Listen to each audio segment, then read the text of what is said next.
I am Smith Kumar, Assistant Professor in GCW Gurauda. आज हम topic discuss करेंगे power and energy. Power क्या होता है? The rate of doing work is called the power. Second thing हम क्या कह सकते हैं कि पावर क्या होती है? किसी भी मशीन की एक सेकेंड में वो कितना काम करने की कैपेसिटी रखता है, वो क्या होगी आपकी पावर। या एक सेकेंड के अंदर आप कितना काम कर सकते हो, वो है आपकी पावर। हमने कई बार देखा है कि कई मशीन तो 1 मिनट में ज़्यादा काम करती है और कोई मशीन उतना ही काम 2 मिनट में कर पाती है। जो 1 मिनट में ज़्यादा काम कर रही है वो वाली मशीन क्या हो जाएगी? आपकी पावरफुल मशीन हो जाएगी। तो डेफिनेशन क्या हो जाएगी आपकी? Power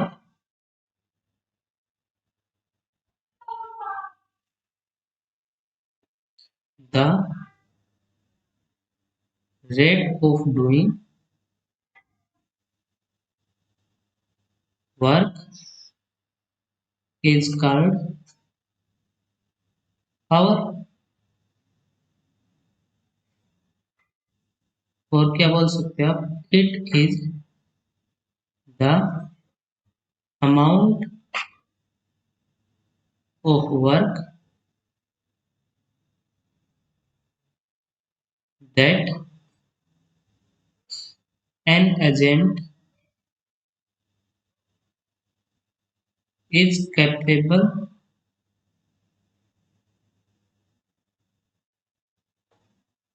of performing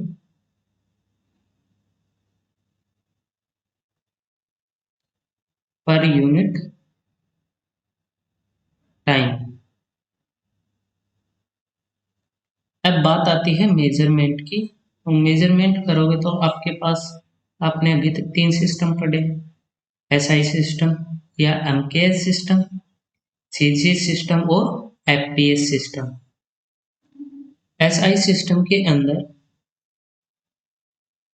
S I system के अंदर पावर क्या हो जाएगी? 1 जूल पर सेकेंड। और सेकेंड क्या बोल सकते हो आप इसको? 1 वाट। अगर हम सीजीएस सिस्टम की बात करें, सीजीएस सिस्टम और फ्रेंच सिस्टम भी बोल सकते हो आप इसको। तो यहाँ पे ये क्या हो जाएगा आपके पास? 1 अर्ब पर सेकेंड। और एफपीएस सिस्टम के अंदर मेजरमेंट हो जाएगी पावर की 1 फुट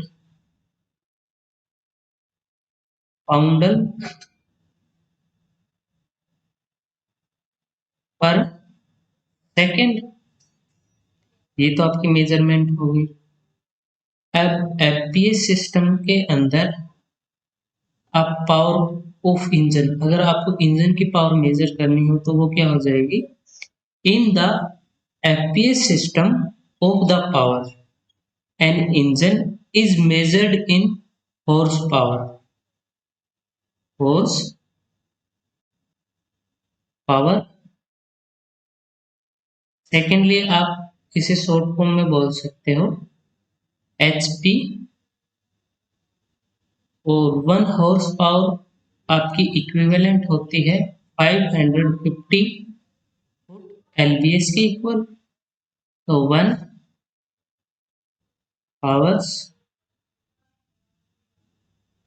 पावर तो आप इक्विवेलेंट किसके कह सकते हैं?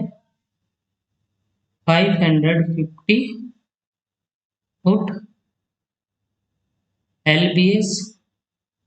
एलबीएस और क्या कह सकते हो? ये क्या है आपका? वर्क पर सेकेंड का। सेकेंड में अगर आप इसको सेकेंड को किस में कन्वर्ट करोगे? मिनट में। तो ये क्या हो जाएगा आपके पास,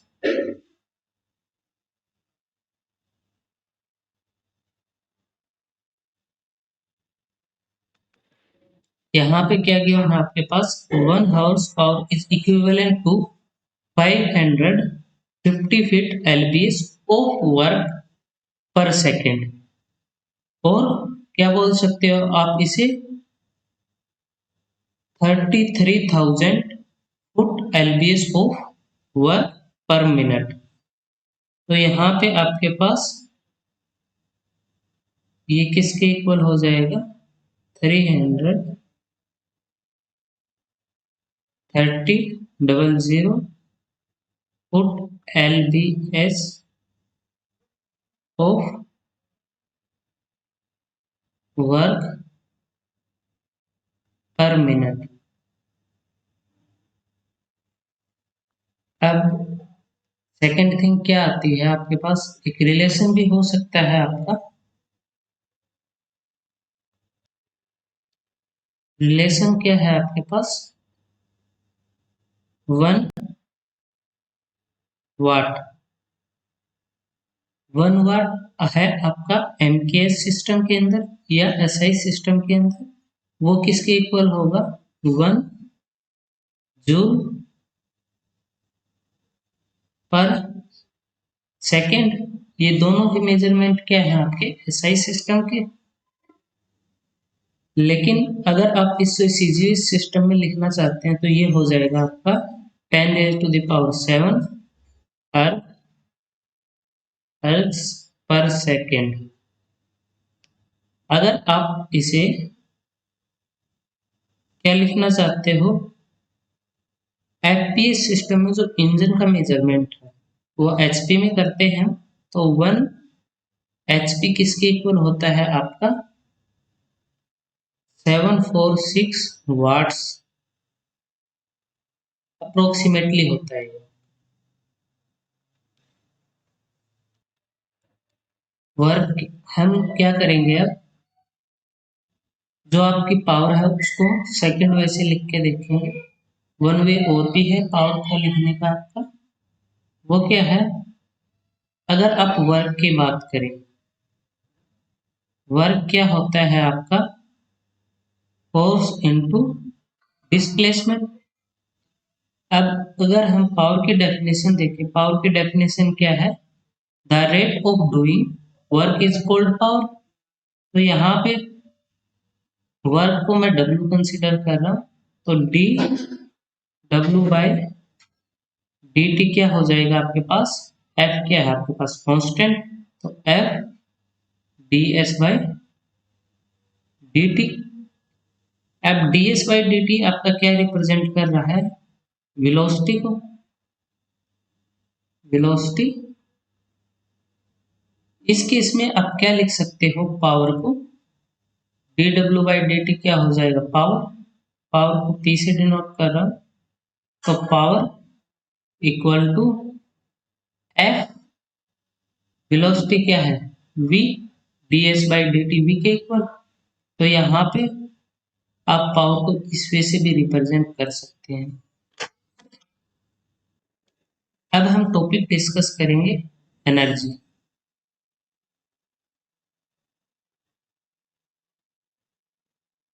एनर्जी, अगर एनर्जी को आप डिफाइन करना चाहते हैं तो एनर्जी क्या होता है, energy of a body is defined as its capacity to do work.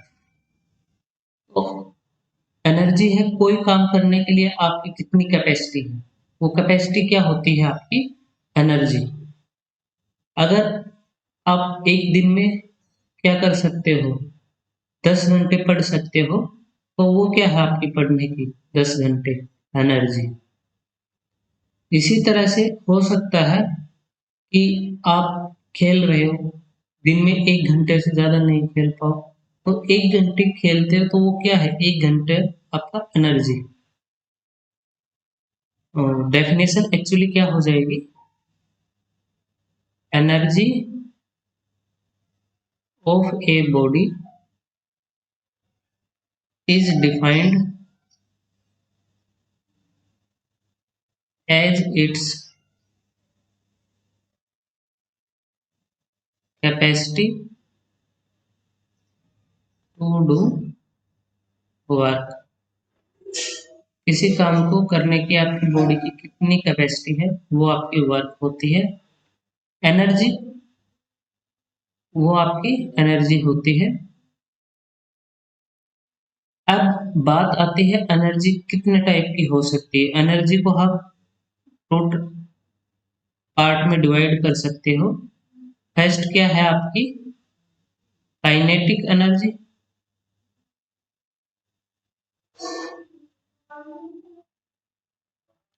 Second क्या है आपकी पोटेंशियल एनर्जी। अगर आप काइनेटिक एनर्जी की बात करते हो, काइनेटिक एनर्जी होती है आपकी kinetic energy of a body is the capacity to do work by virtue of its motion and is measured by the amount of work that the external force will do in bringing the body to rest। Kinetic energy के बाद है आपकी potential energy. Potential energy आपकी क्या होगी, potential energy of a body is its capacity to do work by virtue of its position and is measured by the amount of work that the force acting on the body will do when the body move from its given position to the standard position। अगर आपकी कोई body है, यहाँ पे से उसका कोई काम हुआ है, आपके पास थ्योरम क्या है, to show that the kinetic energy of a particle of mass m moving with a velocity v in is 1/2 m v square। यहाँ पे आपके पास ये आपको शो करना है कि जो काइनेटिक एनर्जी है वो क्या आएगी और मास क्या है आपका m। तो हम कंसिडर कर लेते हैं कि जो मास m है वो क्या है, एक कर्व के अलोंग मूव कर रहा है। तो कर्व क्या कंसिडर कर ले हम, ये कर्व ओ, यहाँ पे आपका ए पॉइंट, ये पॉइंट आपका बी, और यहाँ पे आपका आर्बिट्री पॉइंट पी है, और ये क्या है आपका tangent at P. O point आपका फिक्स है, ए पॉइंट से ओ पॉइंट तक की डिस्टेंस क्या है आपकी S1, और ओ पॉइंट से यहाँ पे आपकी O से B की डिस्टेंस क्या हो जाएगी, O से B की S2, और आपकी O से B तक की डिस्टेंस S हम जनरल कंसिडर कर रहे हैं। आपका जो पॉइंट A है उसके ऊपर आपकी वेलोसिटी क्या है U, पॉइंट या पार्टिकल जो आपका P के ऊपर है उसकी वेलोसिटी, A के ऊपर है उसकी वेलोसिटी आपकी U एट A। के बाद P पॉइंट पे अगर हम वेलोसिटी की बात करते हैं या P पार्टिकल के ऊपर आपकी वेलोसिटी कंसिडर की V एट P। आपका एक्सेलरेशन क्या हो जाएगा P पॉइंट के ऊपर, एक्सेलरेशन हो जाएगा आपका acceleration at P V into dv upon ds। तो यहाँ पे ये एक्सेलरेशन आ गया आपके पास। आपको आपको क्या फाइंड आउट करना है, जो एक्सटर्नल फोर्स है, let F B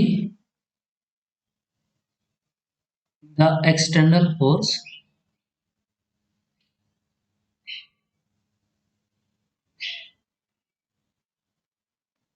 on the particle in the direction of the tangent at t। क्या हो जाएगा आपका external force F, mass into acceleration. Mass क्या गिवन है आपके पास m, एक्सेलरेशन क्या है आपके पास v into D V upon D S. अब हम क्या करेंगे, स्मॉल डिस्प्लेसमेंट का क्या फाइंड आउट कर लेंगे, वर्क। हम कंसिडर करते हैं कि यहाँ पे P से एक पॉइंट Q कंसिडर कर लेते हैं, P से Q, यहाँ तक ये डिस्टेंस S थी, ये डिस्टेंस आपकी हो जाएगी P से Q तक की, ये आपका P point delta S। Delta S, तो अगर आप वर्क फाइंड आउट करोगे तो वर्क क्या हो जाएगा आपका, यहाँ पे वर्क को मैं डेल्टा W से डिनोट कर रहा हूँ, P और Q के बीच में। P और Q के बीच में आपके पास वर्क हो जाएगा फोर्स इनटू डिस्प्लेसमेंट, क्योंकि वर्क क्या होता है आपका फोर्स इनटू डिस्प्लेसमेंट। फोर्स क्या है आपका F, डिस्प्लेसमेंट डेल्टा S। अब F क्या है आपके पास, ये गिवन है, ये वैल्यू यहाँ पे पुट करोगे आप, तब क्या हो जाएगा आपके पास m into V into D V upon D S into delta S. अब क्या करोगे आप, ये तो क्या है आपने स्मॉल डिस्प्लेसमेंट का फाइंड आउट किया, अब आप कंप्लीट का फाइंड आउट करोगे ए पॉइंट से बी तक का। तो टोटल वर्क क्या हो जाएगा आपका इस केस में, total work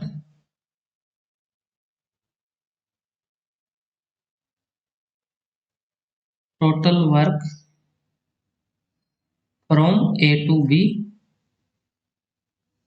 from A to B, A तक क्या है S1, बी पे S2, M V D V upon D S. Delta S किस में कन्वर्ट हो जाएगा आपका डी एस में।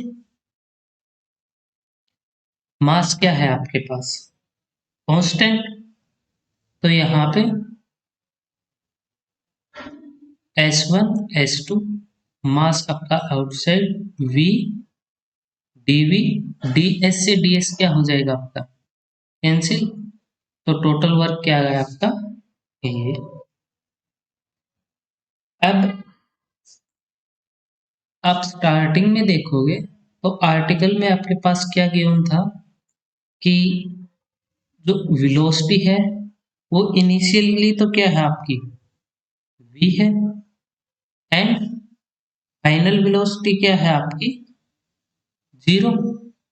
तो यहाँ पे S1 की जगह तो आपके पास v आ जाएगा, S2 की जगह 0, तो यहाँ पे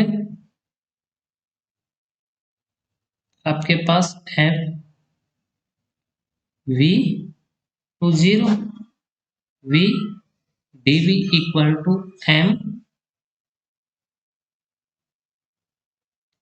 इंटीग्रेशन करोगे तो आपके पास v2 by 2, capital V 0, limit रखने के बाद आपके पास क्या आएगा -1/2 m v square. Kinetic energy क्या हो जाएगी पॉइंट ए के ऊपर आपकी, kinetic energy of the particle at A, अब क्या हो जाएगी, अब work done by with sign change, तो यहाँ पे आपके पास इसका साइन चेंज कर दे तो ये पॉजिटिव हो जाएगा, इसकी इक्वल हो जाएगी, तो यहाँ पे 1/2 mv²। तो काइनेटिक एनर्जी क्या है, के ई, आपकी काइनेटिक 1/2 mv²। आपका नेक्स्ट आर्टिकल है principle of work and energy. Statement क्या है, in any displacement of A particle the change in the kinetic energy is equal to the work done by the impressed force acting on the particle। तो यहाँ पे आपके पास मास consider करना पड़ेगा हमने, तो let a particle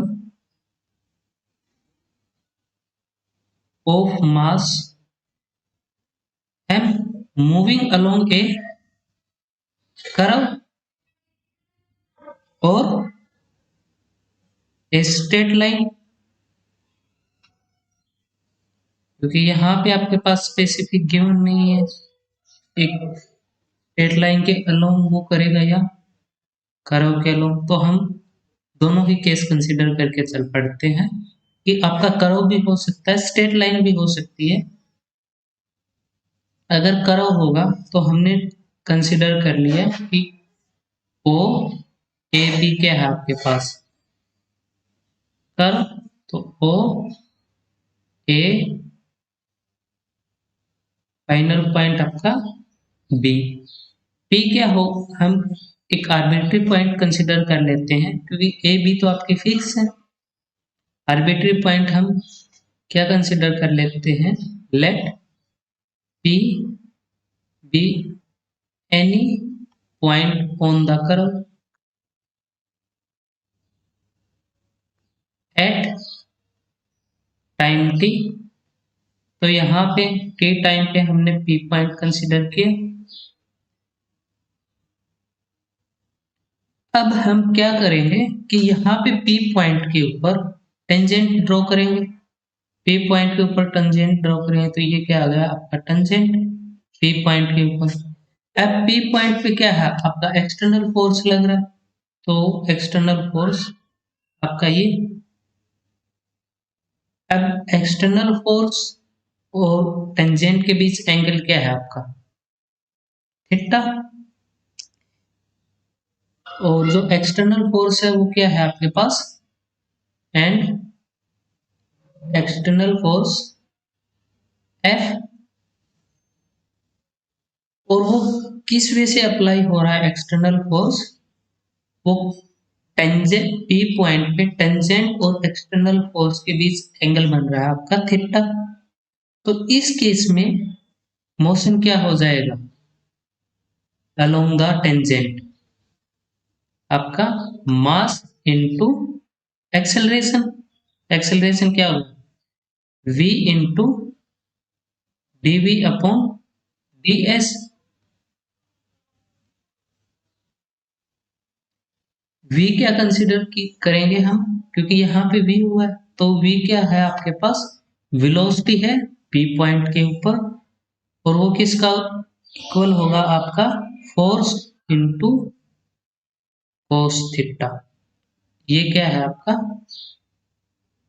f cos theta, जो आपका इस ग्राफ से आया है।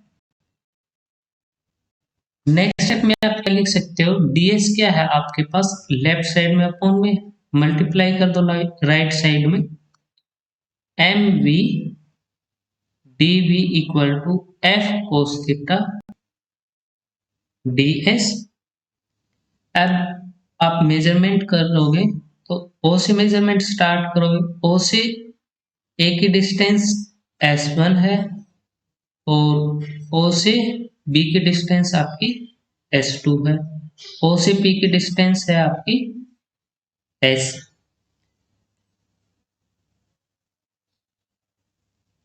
अब आप टोटल वर्क फाइंड आउट करोगे, तो टोटल वर्क फाइंड आउट करोगे तो आप इंटीग्रेशन कर दोगे, इंटीग्रेशन कर दोगे तो आपके पास क्या आ जाएगा, ए पॉइंट के ऊपर आपकी वेलोसिटी u है, v b पॉइंट के ऊपर आपकी वेलोसिटी v है। तब आपके पास ये क्या हो जाएगा, अगर आप इंटीग्रेशन करते हैं, इंटीग्रेशन v, यहाँ पे v, यहाँ पे वेलोसिटी क्या है आपकी u, a पॉइंट पे, b पॉइंट पे वेलोसिटी आपकी v, m v dv equal to integration s1 to s2 f cos theta ds। इसको सोल्व करोगे तो लेफ्ट साइड में आपके पास क्या आ जाएगा, M V square by 2, integration के बाद m क्या है आपके पास कांस्टेंट, तो यहाँ पे लिमिट रखोगे तो u v, राइट साइड में आपके पास क्या आ जाएगा, f cos theta ds, integration आपका सेम s1 टू s2।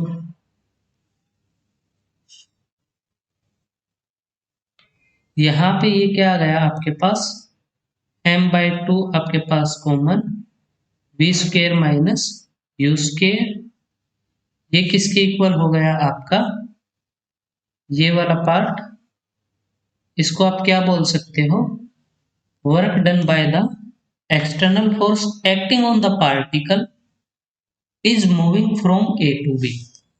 तो यहाँ पे आप क्या बोल सकते हो, work done by external force is moving particle from A to B.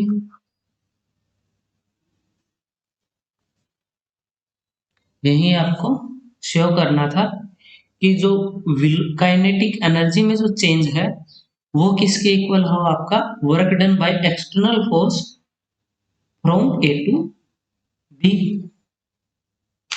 तो आपका शो हो गया। आपकी नेक्स्ट डेफिनेशन है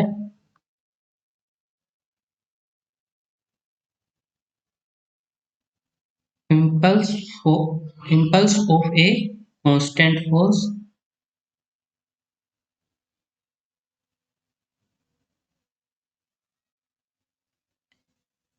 impulse of a constant force क्या होता है आपका, जो फोर्स है आपका वो कांस्टेंट हो in magnitude and direction.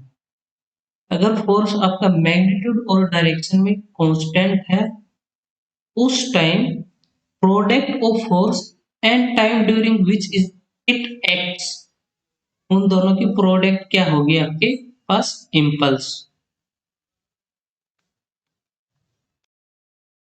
Impulse force क्या होता है आपका, impulse force is very large force which act on a body for an extremely short interval of time.